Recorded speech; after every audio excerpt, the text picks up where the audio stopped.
Hey guys, this is John Dagg, JD Constriction here, and cutting into a really exciting clutch, at least the hope is.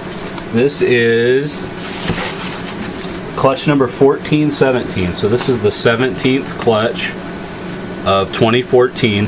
Started off not that great, only had 4 good eggs, one of them candled weak and one went bad. You can see my chicken scratch there. But kind of the, excuse me, the important thing to see here, the cool thing is the breeding was a pastel ivory Axanthic, super fire Axanthic, and super pastel Axanthic. All 3 males bred to a bumblebee head Axanthic female. So a lot of different possibilities in this clutch of who the daddy is and this and that. Complete guess on my part, but I'm guessing it's the super fire Axanthic. He was right there kind of in the middle for all the breedings. This was on the tail end and this was only like the first breeding. But we'll definitely see. So all kinds of possibilities in here, from firefly Axanthics, pastel yellow belly Axanthics, as well as bumblebelly Axanthics, killer bumblebelly Axanthics, killer bee Axanthics, all kinds of possibilities in here. These eggs are actually on day 54. So I'm really confident at that stage to be able to cut them. The good news here is you can kind of feel them and feel the snake in the egg. It's decompressing and absorbing fluid.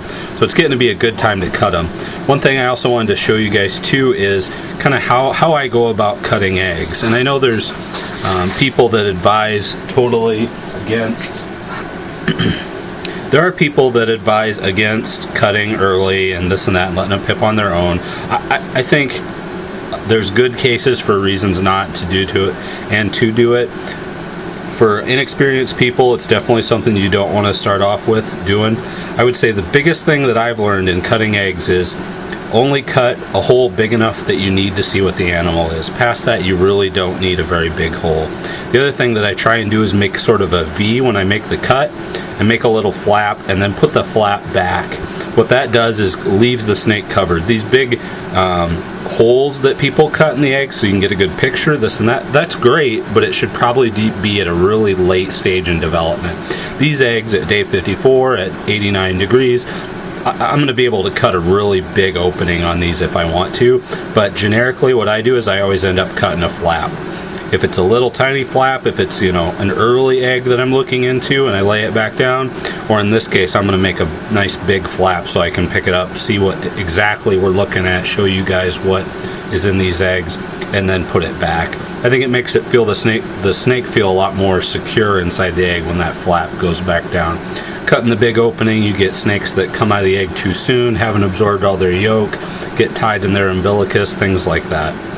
So anyway, we're going to dig right in here. I've talked too much already, and see what we've got.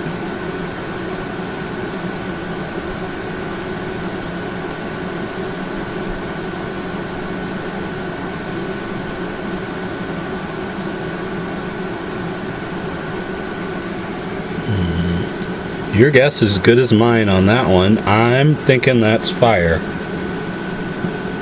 Fire or a yellow belly, so I'm going with just a fire. That's my guess on that one. And I'll leave that flap up so we can see what's in there.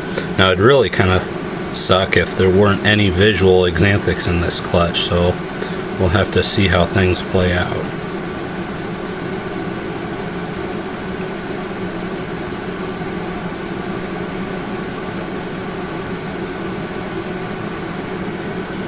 Firefly on that one. I know you guys probably can't see that very well, but I can tell by the head. Super blushed out head, really light coloration.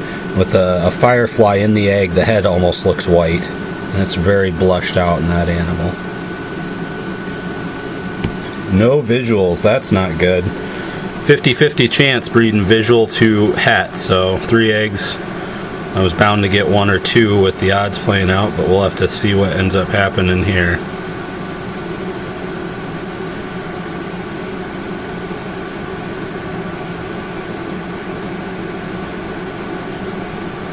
And I think we're going to get skunked again. Wow.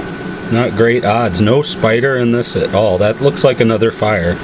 So I'm guessing the super fire Axanthic was the dad, based on the outcome, which would make sense. All these eggs look like fire to me. Wow, missed on Axanthic completely, missed on Spider completely, and only one pastel. So that's a really unfortunate thing, but these guys are going to be available. So that is a Firefly 100% het Axanthic. Don't know if it's a boy or a girl yet, but I'll keep it posted. And these two, I believe, are Fires, which they look really, really good, really light. Fires 100% het for Snakekeeper line Axanthic. So anybody that's been looking for a Firefly het Axanthic, I think this is your culprit right here. Oh, let me get that flap up. You can definitely see it in the head and nose right there. He's about ready to come out on his own anyway.